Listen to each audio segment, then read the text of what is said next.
الحمد لله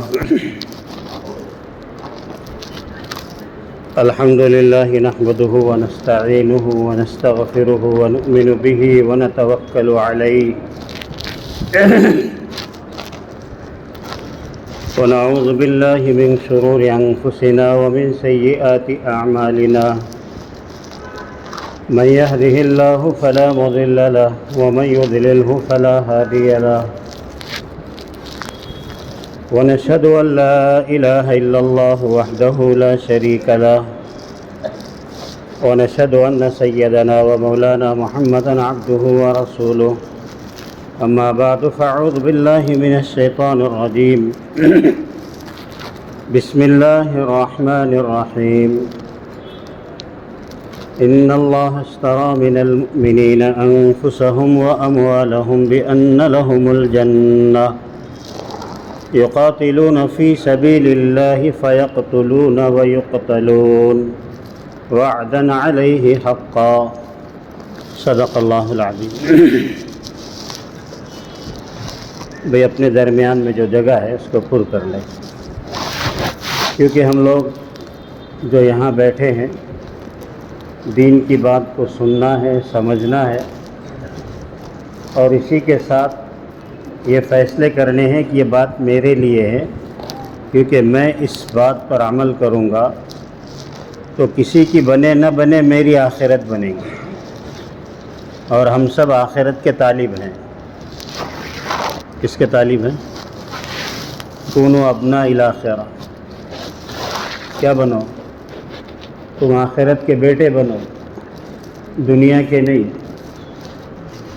تو ہم سب کے یہاں بیٹھنے کا مقصد ٹائم پاس کرنا نہیں ہے، یہاں بیٹھنے کا مقصد کچھ لے کر جانا ہے، اور کچھ اپنے بارے میں اور اپنی آخرت کے بارے میں فکریں کرنی ہے اور سوچنا ہے۔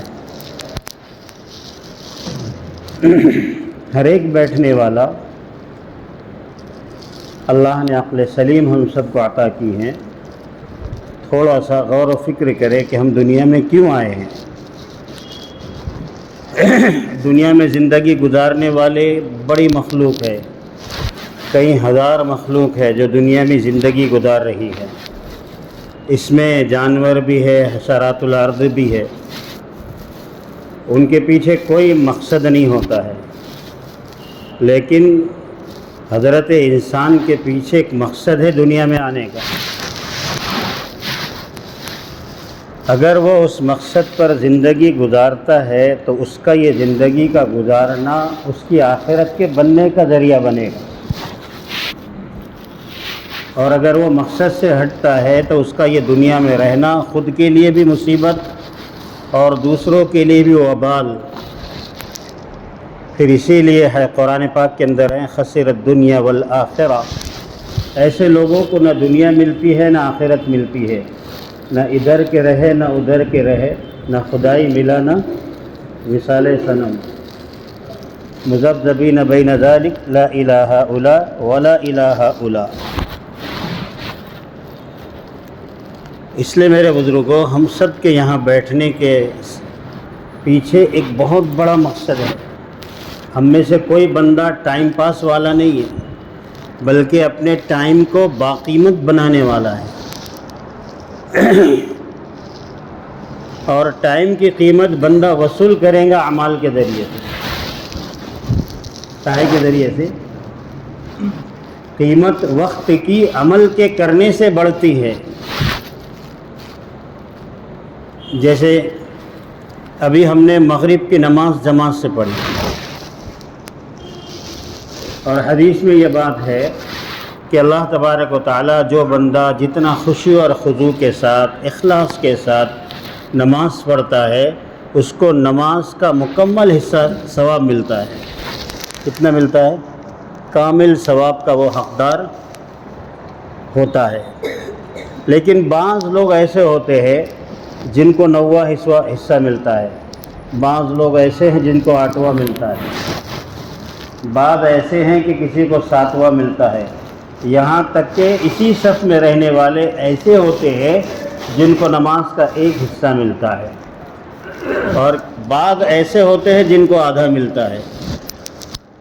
بھائی نماز سب نے مغرب کی پڑھی، ایک امام کے پیچھے پڑھی، جماعت سے پڑھی ہے، لیکن ثواب میں سب الگ الگ بڑھ گئے ہیں، چڑھ گئے ہیں۔ وجہ کیا ہے اس کی؟ کیا وجہ ہے؟ اس کی وجہ ہے ان کے اندر کا اخلاص، ان کے اندر کا خشوع اور خضوع یہ کتنا تھا۔ بعض لوگ نیتیں باندھنے کے بعد جو ہے تو حساب کتاب میں لگ جاتے ہیں، دن بھر کے اپنے کیا کیا ہوا، کیا کیا باقی ہے سوچنے لگ جاتے ہیں، ہے نا۔ اور بعض لوگ ماشاءاللہ جیسی نیت باندھتے ہیں تو ایسا تصور کرتے ہیں کہ میں اللہ کے سامنے کھڑا ہوں۔ کیسا تصور رہتا ہے؟ گویا میری زندگی کی آخری نماز، دوبارہ مجھے پڑھنے کا موقع ملے گا یا نہیں ملے گا، یہاں تک کہ سوچتے ہیں۔ تو میرے بھائی بزرگ و دوستو، اللہ تبارک و تعالیٰ نے ہم کو جو زندگی دی ہے نا، اس زندگی کی نعمت یہ بہت بڑی نعمت ہے، اور نعمت کا شکر کرنا بندے پر واجب ہے۔ کیا ہے نعمت کا شکر؟ زندگی نعمت ہے یا نہیں؟ اتنا تو بولو ذرا ہاں کرو بھائی، سے مکھ کے مت بیٹھو، کیونکہ آپ ان بیان نہیں کر رہے ہیں، ہم مذاکرہ کر رہے ہیں۔ ہم کیا کر رہے ہیں؟ ہاں، بیان کے اندر چپ بیٹھنا، مولانا کا ادب کرتے ہوئے اپنے سامنے ذرا کچھ نہ کچھ ہاں کرتے رہو تاکہ بات اندر آوے، ٹھیک ہے۔ زندگی ایک بہت بڑی نعمت ہے، اور اس نعمت کا حق یہ ہے کہ اس زندگی کو بندہ ان کاموں پر صرف کرے، استعمال کرے جو اللہ اور اس کے رسول نے اس کو زندگی کے گزارنے کو کہا ہے۔ تو گویا اس زندگی کے نعمت کا یہ شکر گزار ہو گیا۔ کیا ہو گیا؟ اب کتنے لوگ ایسے ہوتے ہیں ان کے پاس ٹائم ہی ٹائم ہے لیکن ذکر کرنے کی طبیعت نہیں چاہتی۔ کتنے لوگ ہیں خالی بیٹھے ہوئے، زبان سے اللہ اللہ کرنے کی توفیق نہیں ہوتی۔ کتنے لوگ ہیں جو مسجد کے دہلیز اور چوکھٹوں پر بیٹھتے ہیں، مسجد کے اندر آنے کی توفیق نہیں ہوتی۔ کیا ہوتی ہے؟ اندر آنے کی بھی توفیق نہیں ہوتی ہے۔ تو بتاؤ ان لوگوں کی زندگی جو گزر رہی ہے، تو کیا وہ زندگی جو گزری ہے دوبارہ ان کو واپس کسی کو ملے گی؟ بتاؤ، آج تک کسی کو نہیں ملی، نہ مجھے ملے گی نہ آپ کو ملے گی۔ جو آج میری زندگی کا جمعرات کی مغرب کی نماز ہو گئی، تا قیامت دوبارہ یہ وقت کبھی نہیں آئے گا۔ آئے گا؟ گیا وقت ہاتھ آتا نہیں، صدا دور دورہ دکھاتا نہیں۔ جو وقت ہاتھ سے چلا گیا چلا گیا۔ اس لیے زندگی میں سب سے زیادہ قیمت ہے اپنے وقت کی۔ کاہے کی ہے؟ اپنے اوقات کا محاسبہ کرنا، اپنے اعمال کا جائزہ لینا، اور اپنی زندگی کے 24 گھنٹوں کو ایسا بندہ بنا لے کہ وہ 24 گھنٹے اعمال کے ساتھ اس کے جو ہے تو متعین ہوں۔ کیسے ہوں؟ اعمال کے ساتھ متعین ہو۔ جیسے جیسے اس کے اعمال کے ساتھ متعین ہوں گے تو اس کے زندگی کے گزارنے میں اس کو مزہ آئے گا۔ ابھی ہم نے مغرب پڑھی، چلو عشاء پڑھنا ہے۔ کیا کرنا ہے؟ عشاء پڑھ لی تو جلدی سونا ہے تاکہ تہجد میں اللہ اٹھنے کی توفیق دے۔ تہجد پڑھی تو فجر پڑھنا ہے۔ کیا پڑھنی ہے؟ فجر پڑھی تو اشراق پڑھنی ہے، اشراق پڑھی تو پھر چاشت پڑھنی ہے، چاشت پڑھی تو پھر ظہر پڑھنی ہے۔ پھر ان کے اندر سے جو اوقات ہم کو ملے ہیں، ان اوقات میں اللہ کے کتاب کو، اپنے ذکر کو پھر مانوس کرنا ہے۔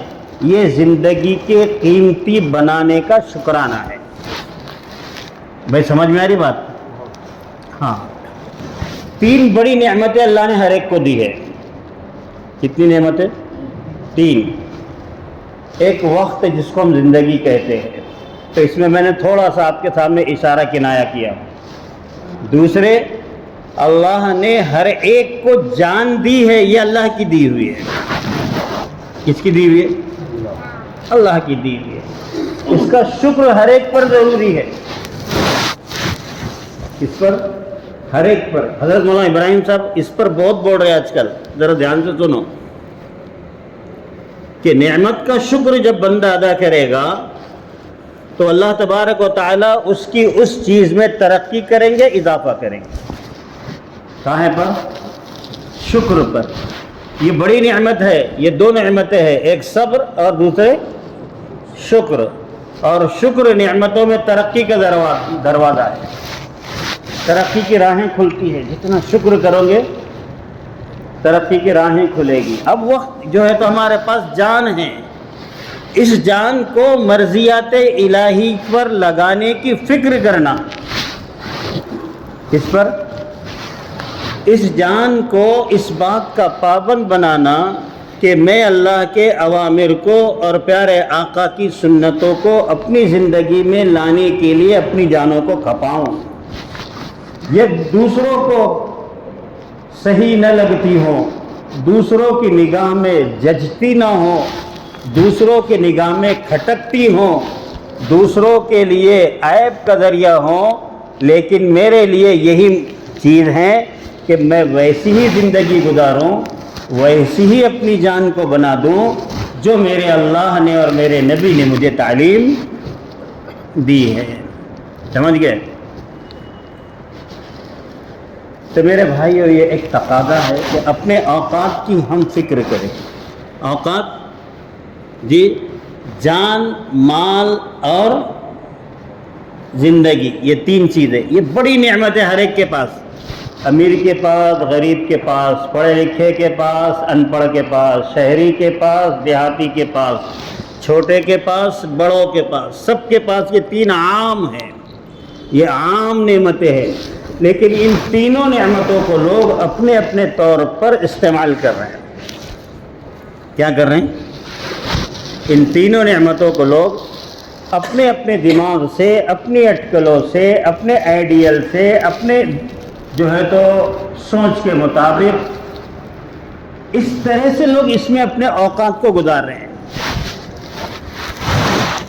اللہ کے رسول علیہ الصلاۃ والسلام نے زندگی کے بارے میں ایک جملہ کہا ہے تا قیامت: کن فی الدنیا کأنک غریب او عابر سبیل. دنیا میں ایسے رہو جیسے کوئی پردیسی اور مسافر رہتا ہے. یہ اس کے بارے میں ہے، زندگی کے بارے میں. تم کو کوئی جانتا پہچانتا نہ ہو، آئے دنیا میں چلے گئے، لیکن کیسے گئے کہ دنیا والے تو جانتے نہیں تھے، لیکن دنیا کا بنانے والا ان کو جانتا تھا. دنیا والے ان کو پہچانتے نہیں تھے، لیکن خالق کائنات سے ان کا تعلق بہت مضبوط تھا. دنیا والوں کی نگاہ میں ان کی کوئی حیثیت، کوئی مقام نہیں تھا، لیکن رب العالمین کے پاس ان کی بڑی قدر و قیمت تھی. ایسے اپنے آپ کو بنانا. کیا کرنا بھائی؟ سمجھ میں آ رہی بات؟ ہاں. تو اللہ کی دی ہوئی یہ جان ہے، اس جان کو اوامر الہی پر لگانے کی 24 گھنٹے کی فکر ہر ایک کی ہو.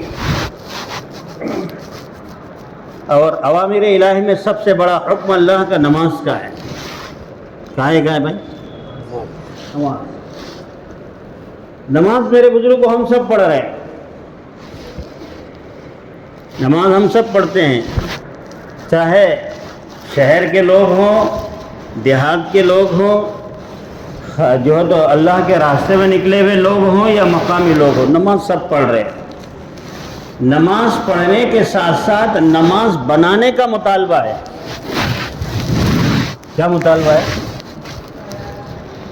نماز ایسی پڑھو، ایسی پڑھو، ایسی پڑھو کہ نماز کو لے جاؤ احسان کے درجے میں. کہاں لے جاؤ؟ سمجھ میں آئی بات؟ احسان جانتے ہو؟ احسان کا مطلب اتنی اپنی نماز پر ہم کو مشق کرنی ہے جیسے حضرات صحابہ نے کی تھی. اور کیسی مشق کی تھی کہ اپنی 2 رکعت پڑھ کے ہر مسئلے کو حل کرتے. کیا کرتے؟ ہر مسئلے کو. وہ اسباب سے مسائل کو حل کرنے والے نہیں تھے، وہ مسائل کو حل نمازوں سے کرنے والے تھے. اور نماز اللہ نے دیا ہے دنیا اور آخرت کے لینے کی چابی ہے، یہ دنیا اور آخرت کو حاصل کرنے کا ذریعہ ہے نماز۔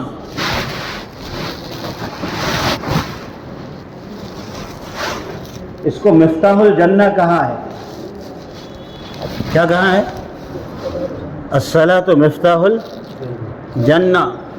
اگر جنت کی چابی دنیا میں خریدنا چاہتے ہو تو اس چابی سے ابھی سے سودا کر کے اس کو خریدو۔ جنت کی چابی نماز ہے۔ کیا ہے؟ اب وہ چابی جس کے پاس جتنی صحیح رہے گی اتنے جلدی جنت کا دروازہ کھلے گا۔ اب یہ دیکھو کہ میری چابی صحیح ہے یا غلط، کیسی ہے؟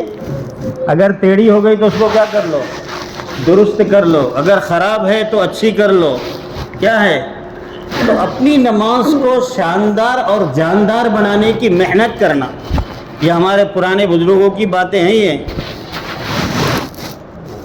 آج تو ہمارے 6 نمبر لوگ بول رہے ہی نہیں۔ کیا نہیں بول رہے؟ آج 6 صفات کو لوگ گنا رہے ہی نہیں،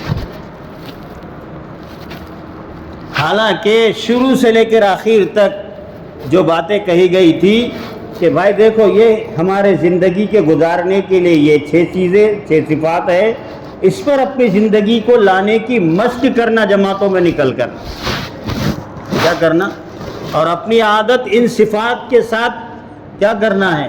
ڈال دینا ہے۔ ان صفات کے ساتھ اپنی عادتوں کو ڈال دینا ہے۔ تو پہلی چیز میرے بزرگوں، نماز کو جاندار بنانے کی فکر کریں۔ کیسے کریں گے؟ 2 رکعت نماز پڑھنے کی مشق کرنی ہے، اور ان 2 رکعتوں میں اللہ کا دھیان جمانا، ان چشمدید آنکھوں سے اللہ کو دیکھنے کی صلاحیت پیدا ہو۔ کیا پیدا ہو؟ اللہ کو دیکھنے کی صلاحیت پیدا ہو۔ جب آدمی نماز کی نیت باندھے نا تو وہ یہ تصور کرے ان تعبد اللہ کأنک تراہ، کہ میں نماز میں کھڑا ہوں، اپنے رب کو دیکھ رہا ہوں۔ کس کو دیکھ رہا ہوں؟ اس کا دوسرا درجہ ہے فَإِن لَمْ تَكُنْ تَرَاهُ فَإِنَّهُ يَرَاكَ۔ اگر میں میری ان آنکھوں سے میرے رب کو نہیں دیکھ سکتا نماز میں، تو یہ تصور کر لے وہ تو دیکھ رہا ہے، تو نماز جاندار بنے گی۔ کیا بنے گی؟ حضرات صحابہ غزوات کے اندر کیا ہوتے؟ زخمی ہو جاتے۔ کیا ہو جاتے؟ پڑھے کہ نہیں پڑھے؟ حکایت صحابہ، حیات الصحابہ، اس پہ واقعات لکھے ہوئے ہیں کہ اگر کسی کو نیزہ یا بھالا اگر ان کے جسم میں گڑ جاتا تو مشورہ ہوتا کہ بھائی یہ جب نماز کی نیت باندھ لینا تو اپن اس کو کھینچ لیں گے۔ کیا کریں گے؟ نماز کی نیت باندھ لے تو اس کو کھینچ لیں گے، تاکہ کیا ہو جائے؟ ان کا وہ جسم سے لگا ہوا نستر اور زخم لگا ہوا جو بھالا ہے، جو گھاؤ ہے، جو چیز اس میں لگی ہوئی ہے، اس کو نکال لے۔ تو نماز کی نیت باندھنے کے بعد ایسے ہو جاتے صحابہ کہ گویا فنا فی اللہ، دوسرے معنوں میں اب گویا وہ اللہ کی ذات میں ایسے مشغول و مصروف ہو جاتے کہ بس قرآن پڑھتے جاتے، جنت کی سیر کرتے جاتے، قرآن پڑھتے جاتے، اللہ کی نعمتوں کے شکر پر خوشیاں مناتے، اور اللہ کے عذاب کی آیتیں پڑھتے تو غم کے مارے اور خوف کے مارے آنکھوں سے آنسو چھلک پڑتے، رویا کرتے تھے۔ نماز پڑھ رہے ہیں، رو رہے۔ آج میرے بزرگوں تھوڑا سا تصور کرو کہ میں 20 سال سے 30 سال سے 15 سال سے نماز پڑھتا ہوں، میری نماز کتنی بنی؟ کتنے دن سے نماز پڑھتا ہوں میں؟ میری نماز سے میں نے کبھی اپنا کوئی مسئلہ حل کیا کیا؟ تھوڑا اپنے آپ سے پوچھو، کسی کو مت بولو، اپنے آپ سے پوچھو۔ اگر میرا کوئی مسئلہ آیا تو میں نے اپنے مسئلوں کو نماز سے حل کیا؟ نہیں کیا ہے۔ اس کی مشق کیجئے۔ کوئی مسئلہ آ گیا، گھر میں پریشانی آ گئی، تو گھر میں خود کہو، خود پڑھو، گھر میں بچوں کو کہو، بیوی کو کہو کہ ذرا 2 رکعت صلاۃ الحاجت پڑھ لو. پہلے اللہ سے مسئلہ حل کریں گے، پھر بعد میں پریشانی کا جو ہے نا ڈھونڈیں گے مسئلے کو، پہلے اللہ سے مانگیں گے. تو میرے بھائیوں، نماز اتنی بڑی جاندار، اتنا بڑا عمل ہے اللہ کی نگاہ میں کہ یہ زمین اور آسمان کے سارے دروازوں کو کھولنے کا ذریعہ ہے. اس کا یقین ہے کہ ہم کو ذرا بتاؤ؟ ارے بولو بھائی، یقین ہے؟ کچھ بھی نہیں بول رہے آپ لوگ. یقین ہے نماز ایسی کرتی ہیں، اس کا یقین ہے کہ نہیں؟ ہے نا کہ نہیں؟ اس کا مطلب بیان میں کوئی ہے ہی نہیں، سبھی دور دور مطلوب ہے. اس کا مطلب ارے بھائی نماز سے ہونے کا یقین ہے یا نہیں؟ ہے نا کہ شک ہے؟ شک ہے تو استغفار پڑھو. کیا کرو؟ یقین ہے کہ نماز سے مسئلے حل ہوتے ہیں، تو وہ نماز کس کے لیے ہے؟ صحابہ کے لیے، اولیاء کے لیے. کیا وہ قصے کہانیاں بن گئی کتابوں میں؟ وہ نماز میں اور آپ اس کی مشق کریں، ہم بھی کر سکتے ہیں. اللہ نے قرآن کو تا قیامت کے لیے نازل کیا ہے. نماز کے فضائل اور نماز سے واقعات جو رونما ہونے والے ہیں قیامت تک کے لیے ہے. کسی زمانے کے لیے محدود نہیں تھے، کسی فرد افراد کے لیے مخصوص نہیں تھے. اللہ کی یہ ساری چیزیں عام ہیں تا قیامت. کیا ہیں؟ تو میرے بزرگوں، دوستو، بھائیو، ایک فکر ہم سب کو کرنی ہے. اور ایک نماز تو سب پڑھتے ہیں، لیکن اس میں جو کمزوری ہے، اللہ سے مانگنا کم ہوتا جا رہا ہے. بھئی آپ نے 4 رکعت پڑھ لی، 8 رکعت پڑھ لی، 6 رکعت پڑھ لی، دعا کتنی دیر کرتے بتاؤ؟ حالانکہ ہم سب کو معلوم ہے الدعاء مخ العبادہ، پوری عبادت کا مقصد کیا ہے؟ آپ کتنی دعا مانگتے ہیں؟ آدھا منٹ، 30 سیکنڈ، 15 سیکنڈ. جو اصل چیز ہے، مغز ہے عبادت کا، نماز کا مغز دعا ہے، روزے کا مغز دعا ہے. لیکن دعا ہٹا دیا شیطان نے. ارے کیا مانگنے کی ضرورت سب ہے اپنے پاس. یعنی مانگنے کا تصور ختم ہوتے جا رہا ہے. کیا ختم ہو رہا ہے؟ حالانکہ اگر آدمی 20 منٹ نماز پڑھے تو 5 منٹ کم سے کم دعا کریں. اور حدیث میں ہے کہ روزانہ آپ 5 نمازیں پڑھتے ہیں تو ہر فرض نماز کے بعد ہر ایک نمازی کی ایک دعا کو اللہ ضرور قبول کرتے ہیں. کیا کرتے ہیں؟ لیکن جب دعا مانگنے کا ٹائم آتا ہے تو موبائل کی گھنٹی بج جاتی ہے. جب دعا کا ٹائم آ جاتا ہے تو اس کو کام یاد آ جاتا ہے، شیطان یاد دلاتا ہے، تیرا وہ کام چھوٹ گیا، بھاگ جلدی. تو نماز تو پڑھ لی، رکعتیں تو پڑھ لی، لیکن اب جب لینے کا ٹائم آ گیا تو کہاں نکلا؟ ارے بولو، ارے بولو بھائی، کدھر نکلا؟ کس کا نقصان ہوا؟ یہی تو چاہتا ہے یہ ہمارا دشمن کہ تجھ کو مانگنے ہی نہ دے، تجھ کو لینے ہی نہ دے. جب مانگنے کا ٹائم اور لینے کا ٹائم آ گیا تو تجھے دوسرا کام بولا سمجھا دیتا ہے. مانگنا بڑھانا ہمارے اللہ والوں کی، جی آپ نے پڑھا نہیں ان لوگوں کی صفات، ہمارے کام کرنے والے لوگوں کی، بزرگوں کی خوبیاں، صحابہ کے، انبیاء کی.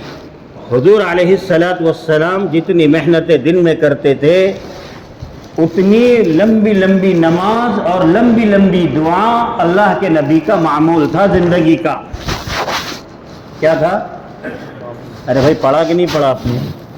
سنا یا نہیں سنا؟ یہ معمول تھا. اور پھر اس کے اندر اللہ کے رسول علیہ السلام بخشائے ہیں، معصوم ہیں، آپ کی جنت کی بشارتیں ہیں، سب ہیں، اس کے باوجود گڑ گڑا رہے ہیں اللہ کے سامنے. کیا کر رہے ہیں؟ یہی چیز میرے بزرگوں ہم کو سیکھنی ہے. مانگنے والے بنو، اللہ سے لینے والے بنو. مانگنے والا بامراد ہوتا ہے، مانگنے والا اللہ سے پہچان کرواتا ہے، کیا کرتا ہے؟ اس لیے اپنی دعاؤں کی مقدار کو بڑھائیے. نمازوں کے ساتھ ساتھ جب بھی آپ نفل پڑھیں، فرض پڑھیں، تو اپنا تعلق اللہ سے دعاؤں کے ذریعے سے بڑھانا اور خوب مانگنا اللہ سے. مانگنے والوں کے لیے ساری کی ساری بشارتیں حدیثوں میں لکھی ہوئی. اتنا ٹائم نہیں ہے کہ ایک ایک چیز کو ہم تفصیل سے واضح کریں. تیسری چیز میرے بزرگوں، ہم سب کو اپنے نماز کی، ایمان کی، اعمال کی، یہ ساری کے ساری چیزیں رونق آئیں گی اخلاق کے ذریعے سے. کائے کے ذریعے سے؟ نماز کو اگر آپ چاہتے ہیں کہ آپ کی نماز اللہ کے پاس قبول ہو جائے تو یہ آپ کے اخلاق پر منحصر ہے. کیا پر منحصر ہے؟ اخلاق. آج دن بدن اخلاق میں گراوٹ آتی جا رہی، بڑوں چھوٹوں کا کوئی اکرام نہیں کیا جا رہا. حالانکہ ہمارے یہ چوتھے نمبر کا مقصد ہی یہ تھا. کیا ہے چوتھے نمبر کا مقصد؟ کیا تھا؟ ہر بڑے کی عزت کرو، ہر چھوٹے پر شفقت کرو، علماء دین کو پیار و محبت کی نگاہ سے دیکھو. من لم یرحم صغیرنا ولم یعقر کبیرنا ولم یبجل عالمنا فلیس منا. یہ حدیث ہم بہت بولا کرتے تھے پہلے، اب کہاں گئی جی؟ جو ہمارے بڑے ہیں ان کی عزت، اگر ہمارے گھروں میں ماں باپ ہیں ان کی عزت، اگر ہمارے گھروں میں چچا تائے ہیں ان کی عزت، ہمارے اپنے رشتہ داروں میں بڑے ہیں ان کی عزت، اکرام، یہ ہمارے اعمال میں نورانیت پیدا کریں گے، نورانیت پیدا کریں گے. اللہ کے رسول کی پوری زندگی کا خلاصہ یہ آپ کے اخلاق کریمہ ہے. حضور کی پوری زندگی کا خلاصہ کیا ہے؟ اخلاق. پوری دنیا میں اور صحابہ جو متاثر ہوئے نا اللہ کے رسول کے اخلاق سے متاثر ہوئے. کیسے متاثر ہوئے؟ آپ بڑے شفیق تھے، رحم دل تھے، ہر ایک پر محبت کرنے والے، ہر ایک کے لیے مانگنے والے، ہر ایک پر محبت کی نگاہ ڈالنے والے. یہ آپ کا عظیم شیوا تھا. اخلاق بڑی صفت تھی آپ کی.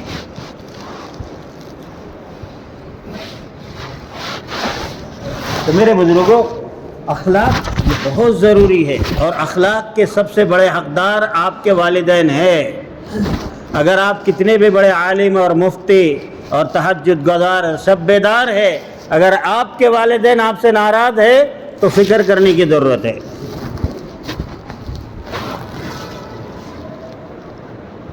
آپ کے والدین یہ سب سے بڑے آپ کے اکرام کے حقدار ہیں. ان کی جوتیاں سیدھی کرو، ان کے سروں کو، ہاتھ پیر کو دباؤ اگر وہ زندہ ہے، ان کی خدمتیں کر لو. ہاں، یہ تمہاری جنت، یہ تمہاری جہنم. ان کو راضی کر کے جنت میں پہنچیں گے. اگر یہ ناراض ہو گئے تو بولو بھائی.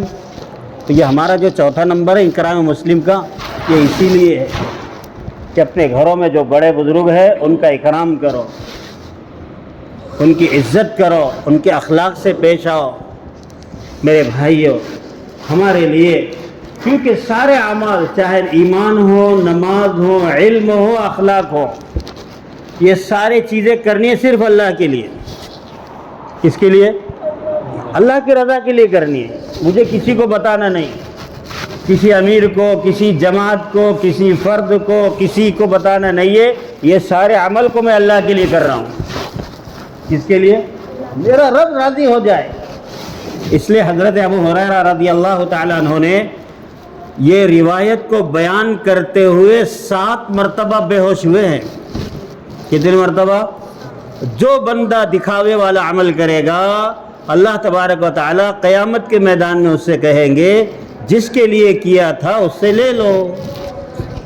اب امیر صاحب کے لیے کیا ہے، غریب صاحب کے لیے کیا ہے، فلاں صاحب کے لیے کیا ہے، فلاں کے لیے کیا ہے. اللہ کو شرک پسند نہیں ہے نا. اللہ شرک سے بڑے بیزار ہے. وہ سب پسند کرتے ہیں لیکن مشرک کو پسند. اور ریا یہ شرک کا ایک درجہ ہے. من صام یرا فقد اشرک، من صلی یرا فقد اشرک. جس نے دکھاوے کی نماز پڑھی اس نے شرک کیا، جس نے دکھاوے کا روزہ رکھا اس نے شرک کیا۔ تو دکھاوا اللہ کو پسند نہیں ہے، تو اپنے عملوں میں اس اخلاص کو تلاش کرنا، میں کس کے لیے کر رہا ہوں، میں کس کے لیے کر رہا ہوں، میرے اس چیز کا مقصد کیا ہے۔ اگر اللہ کی رضا ہے تو بہت اچھا ہے، اگر بد نیتی کے ساتھ اور بری نیتوں کے ساتھ کرو گے تو میرے دوستو یہ ہمارے لیے وبال بنے گا۔ کیا بنے گا؟ تو اس لیے میرے بھائی اور بزرگوں، دیکھو ہمارا جو ہے نا پوری صفات میں سے سب سے اہم صفت وہ ہماری آخری ہے۔ کون سی ہے؟ پوری باتوں کا خلاصہ یہاں ہے، یہ جان اللہ کی دی ہوئی نعمت ہے، یہ مال اللہ کی دی ہوئی نعمت ہے، اور نعمت کو شکر ادا کرنا چاہتے ہیں تو میرے دوستو اس کو اللہ کے کام پر، اللہ کی رضا پر، اللہ کے حاصل کرنے پر اور اللہ کے پانے پر، یہ چھوٹی سی حقیر جان و مال کو بے دریغ، بے حساب، بے شمار اللہ کے کاموں پر خرچ کرتے رہے گے تو اللہ اس میں اضافہ کرے گا۔ کیا کرے گا؟ یہ جان اللہ کی دی ہوئی ہے، یہ مال کہاں لگا رہے ہیں ہم لوگ؟ کہاں لگا رہے ہیں بتاؤ؟ کہاں لگنا چاہیے؟ تو نیت کرتے ہو انشاءاللہ ہم سب اللہ کے راستے میں اپنے اوقات لگائیں گے، سب لگائیں گے۔ نیت کرو، سب پہلے 4 مہینے لگائیں گے۔ جس کے ابھی تک نہیں لگے وہ تو پہلے نیت کرو کہ میں پہلے 4 مہینے لگاؤں گا، سمجھ گئے؟ 4 مہینے پہلے میرے لگنے چاہیے۔ ہاں، اور ماشاءاللہ دیکھو اب رجوع ہے، لوگ جا رہے ہیں، اب نیتیں کرو۔ دیکھو ابھی آنے والا جو مہینہ ہے ماہ مبارک رمضان مبارک کا ہے، یہ اپنی آخرت کے بنانے کا اور لوٹنے کا زمانہ ہے، یہ سیزن ہے جنت کے بنانے کا، یہ سیزن ہے اپنی آخرت کو بنانے کا۔ اللہ کے رحمتوں کی بہار اس وقت دنیا میں آنے والی ہے رمضان کی شکل میں، اس کے لیے اگر یہ اوقات اگر ہمارے اللہ کے راستے میں لگ گئے تو نور علی نور ہے۔ کیا ہے؟ اس کے لیے میرے دوست آنے والا مبارک مہینہ اگر یہ اللہ کے راہوں میں گزرے گا تو ہماری اپنی آخرت کے بہترین دنوں میں سے ایک دن ہوگا۔ اس کے لیے نیت کرو کہ انشاءاللہ ہم سب اللہ کے راستے میں 4 مہینے اور چلے کے لیے جائیں گے تب انشاءاللہ اللہ ہم سب کے لیے آسان فرمائے۔